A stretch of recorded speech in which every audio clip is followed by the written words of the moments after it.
Mes frères et sœurs, par rapport à l'enlèvement, lorsque le message de l'enlèvement n'est pas compris, il engendre des sérieux problèmes. Et j'aimerais vous dire que l'église de Réveil a connu des grands problèmes à cause d'une mauvaise manière d'enseigner l'enlèvement. Ça a engendré des paresseux, des gens démotivés pour réaliser des grandes choses. Il veut faire une grande entreprise, ça sert à quoi? Jésus revient bientôt. Je connais même des gens qui disent qu'il ne faut pas construire des grands temples parce que quand Jésus reviendra, nous allons partir et le temple sera l'antichrist. C'est pourquoi il ne faut pas faire des grands temples. D'autres disent même qu'il ne faut pas se marier parce que les enfants vont rester s'ils sont des païens. J'ai rencontré quelqu'un, je dis pourquoi tu n'as pas d'enfants? Il dit Jésus revient bientôt, je ne peux pas avoir des enfants. Jésus revient bientôt. Jésus revient bientôt devient une source de démotivation pour l'excellence, pour étudier. J'avais un ami qui a dit Jésus revient en 2000. En l'an 2000, ça ne sert à rien d'étudier, il a arrêté les études. Et nous sommes en 2023.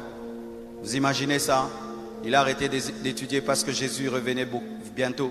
Et d'autres ne travaillent pas parce qu'ils disent à quoi se battre. Attendons, Jésus revient. Toutes ces choses de travail vont finir. Sachez ceci, mes frères, que l'enlèvement, ce n'est pas une fuite, c'est une récompense et une victoire. Nous ne sommes pas enlevés parce que nous fuyons.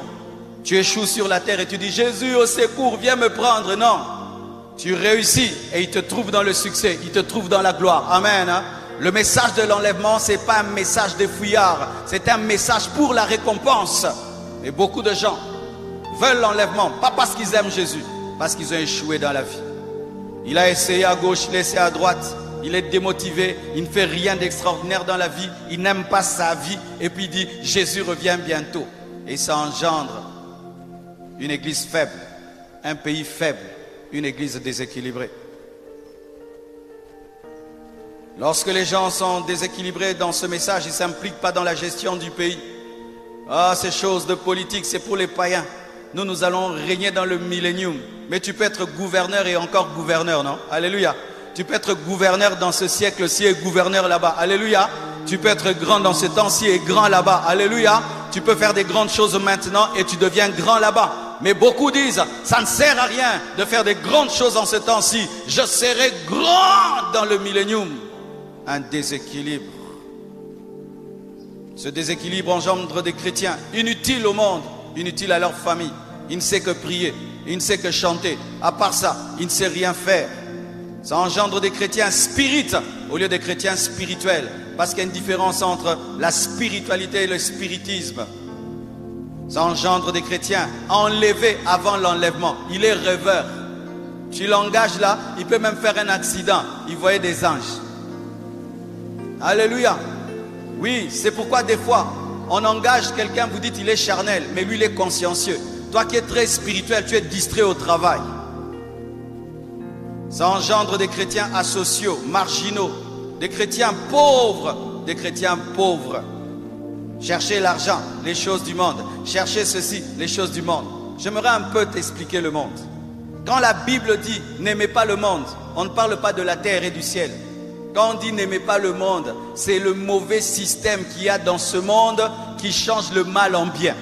Mais on ne dit pas n'aimez pas la terre, n'aimez pas les arbres. Il faut aimer les arbres, il faut aimer la terre, sinon il y aura des érosions. Si tu coupes les arbres, il y aura réchauffement de la planète. Aimez les animaux, aimez les fleurs, aimez la pelouse, aimez la pelouse, aimez la pelouse. Tondez la pelouse, plantez la pelouse, plantez des fleurs. Bilora Mukili. Ça engendre des chrétiens pauvres et ça engendre une église dominée. Regardez mes frères, dans certaines églises, ils sont pleins comme ça. Et puis vous entendez, le bailleur les chasse. Il les chasse pour un loyer de 3 000 $. Quittez ma parcelle pour 3 000 $. Ils sont à 10 000 personnes, ils sont incapables de payer un loyer de 3 000. Pourquoi? Parce que la plupart qui prient là-bas, en dehors de prier, ils ne font rien dans la vie. Si aujourd'hui on paye ici, on est en train de construire là-bas un temple de 10 millions de $. Pourquoi? Parce que parmi vous, il y a beaucoup de travailleurs. L'argent ne me tombe pas dans la chambre. Ce sont vos mabonza que vous donnez qui font ça. Ce sont vos mabonza que vous donnez qui construisent là-bas. Ce sont les mabonza que vous avez donnés qui ont acheté là où il y a les toilettes. Pourquoi? Parce que vous êtes puissants. Si aujourd'hui, ici on nous dit, quittez, ça ne va pas nous déranger. On peut louer là-bas et partout où on veut. Pourquoi? On est puissant. Pourquoi? Par votre puissance, on est puissant. C'est pourquoi ne néglige pas ta vie. Parce qu'en négligeant ta vie, un jour l'église peut se retrouver dans un endroit qui n'est pas le choix de Dieu. Des choses qui arrivent. Des gens entrent dans l'église. Ils disent, pasteur, arrête de prêcher, descends. 4 personnes entrent dans une église. Et puis ils disent, pasteur, arrête de prêcher. Et le pasteur descend. Pourquoi de telles choses arrivent? Parce qu'il n'y a pas de gens puissants dans l'église. Fais ça dans une mosquée. Entre dans une mosquée et dis à l'imam d'arrêter de dire Allah. On va voir si tu vas sortir vivant. Alléluia.